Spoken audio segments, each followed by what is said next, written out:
Bonjour Thierry, question de Christ. Manger cru fait travailler la rate, les reins et les poumons, plus pour maintenir le feu digestif qui aide la transformation et la vaporisation de l'énergie dans le corps pour maintenir la température du corps. Voilà les réponses que je reçois quand je propose de manger cru à des personnes. Merci de m'aider, qu'en penses-tu?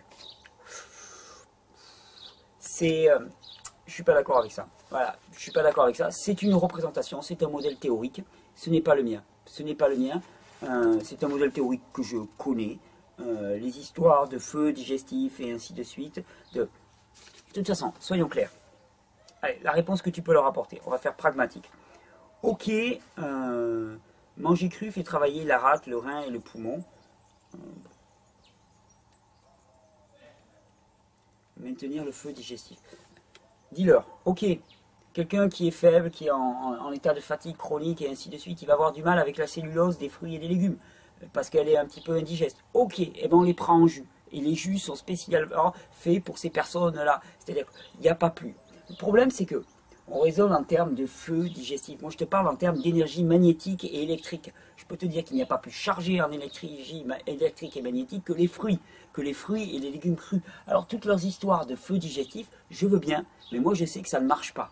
Je sais que ça ne marche pas, que c'est un modèle théorique qui est moins pertinent que celui que je propose. C'est peut-être arrogant, mais je le vois en pratique. La régénération, on le voit avec ce modèle théorique. On le voit avec le modèle théorique dans lequel finalement, eh bien, on s'intéresse à l'énergie magnétique, dans lequel on simplifie le corps avec des cellules, du sang et de la lymphe, et ça marche, c'est efficace et c'est la seule chose qui m'intéresse.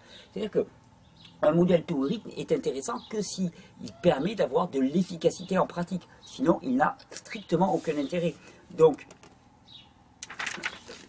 non, moi,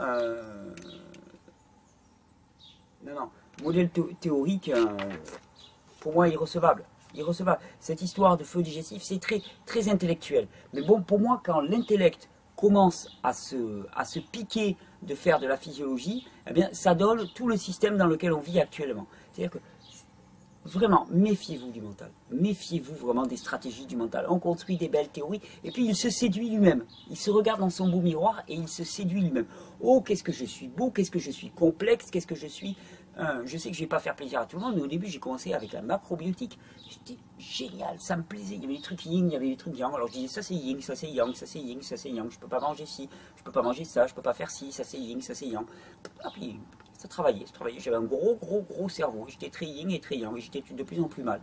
Bah, maintenant, j'ai arrêté d'être yin et yang. Je prends mon ananas. Je ne lui pose pas la question de savoir s'il est yin et yang. Je lui tourne la tête. Je lui coupe la tête. Je le coupe en deux. Et je le croque. Et voilà. Je ressens ce dont j'ai besoin. Et lui, il me dit si c'est yin et si c'est yang. Moi, il me dit wing ou yang. Voilà ce qu'il me dit. Donc, toutes ces théories-là, les vaporisations de l'énergie dans le corps, ça me dépasse. Ça me dépasse complètement. Alors en même temps, je ne voudrais pas caricaturer, parce que tu vois de quoi je veux parler. Je suis en relation avec énormément de praticiens d'énergétique chinoise qui ont une approche extrêmement pertinente de l'énergétique chinoise. Ce que je veux dire, c'est qu'il y a une façon de la pratiquer simplificatrice au possible qui a été faite avec ces histoires de feu digestif.